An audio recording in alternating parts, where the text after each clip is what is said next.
जो कुछ उन्होंने आज किया है वो राजनीतिक दृष्टि से उच्छृंखलता, उद्दंडता और अराजकता का एक भोंडा प्रदर्शन है।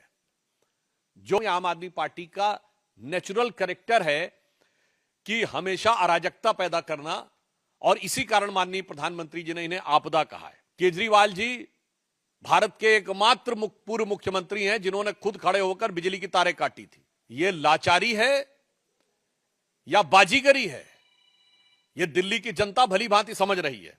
दिल्ली में चुनाव की आचार संहिता लगने के साथ ही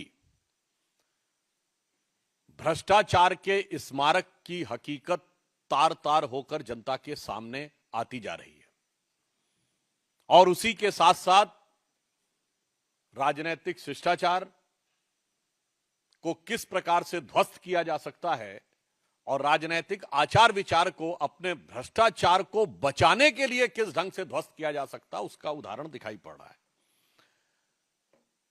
आज जिस प्रकार के घटनाक्रम और जिस प्रकार का भोंडा प्रदर्शन आम आदमी पार्टी के नेता सदन संसद में और एक मंत्री यानी नेता सदन श्री संजय सिंह और मंत्री श्री सौरभ भारद्वाज के द्वारा हुआ, वो जितना भी प्रयास कर लें, परंतु शीश महल जो केजरीवाल जी की विलासिता का स्मारक है और इट इज द म्यूजियम, इसे अब वो बचा नहीं सकते। दिल्ली की जनता को जिस निर्लज्जता के साथ लूटकर इस शीश महल का में अनेक प्रकार की सुख भोग की वस्तुओं का संग्रहालय बनाया गया, उस हकीकत से वो बच नहीं सकते। और इसी से बचने के लिए जो कुछ उन्होंने आज किया है वो राजनीतिक दृष्टि से उच्छृंखलता, उद्दंडता और अराजकता का एक भोंडा प्रदर्शन है, जो आम आदमी पार्टी के नेचुरल कैरेक्टरिस्टिक, स्वाभाविक प्रवृत्ति के अनुरूप है।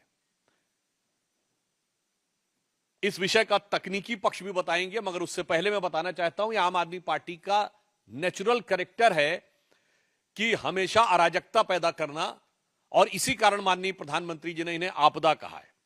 मैं सिर्फ स्मरण कराना चाहता हूं, अक्टूबर 2012 में केजरीवाल जी भारत के एकमात्र पूर्व मुख्यमंत्री हैं जिन्होंने खुद खड़े होकर बिजली की तारें काटी थी।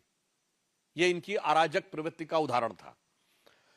2014 में गणतंत्र दिवस परेड पे बड़े से बड़े दौर में, आपातकाल के दौर में भी हम लोगों ने स्वतंत्रता दिवस और गणतंत्र दिवस पे कोई प्रदर्शन नहीं किया था। इन्होंने न सिर्फ धरना प्रदर्शन किया बल्कि धमकी दी थी कि राजपथ को प्रदर्शनकारियों से भर देंगे।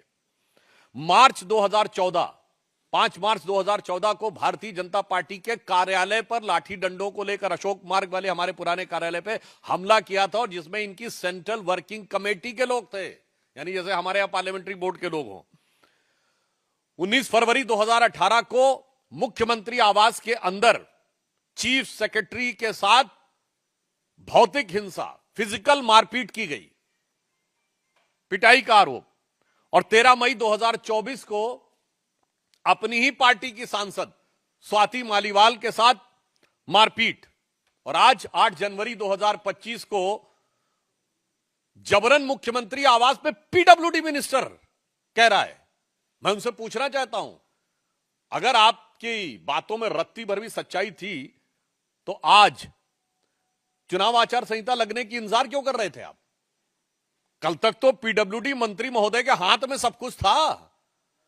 यह लाचारी है या बाजीगरी है, यह दिल्ली की जनता भली भांति समझ रही है। और फिर उसके बाद जिस ढंग से सरकारी कर्मचारियों को धमकाते हुए दिखाई पड़े, यह निश्चित रूप से दिल्ली और सेंट्रल गवर्नमेंट दोनों के सरकारी कर्मचारियों का भी अपमान है, और यह उनकी उसी अराजक प्रवृत्ति के अनुरूप है जिसमें वो चीफ सेक्रेटरी के साथ मारपीट कर चुके हैं और अपनी सांसद के साथ मारपीट कर चुके हैं। तो इसलिए हम बहुत स्पष्ट शब्दों में कहना चाहते हैं कि आज जो कुछ भी आम आदमी पार्टी ने किया है, यह इनकी उच्छृंखल, उद्दंड और अराजक प्रवृत्ति का सीधा साधा उदाहरण है। This is a glaring example of their irresponsible, insane, and anarchic behavior.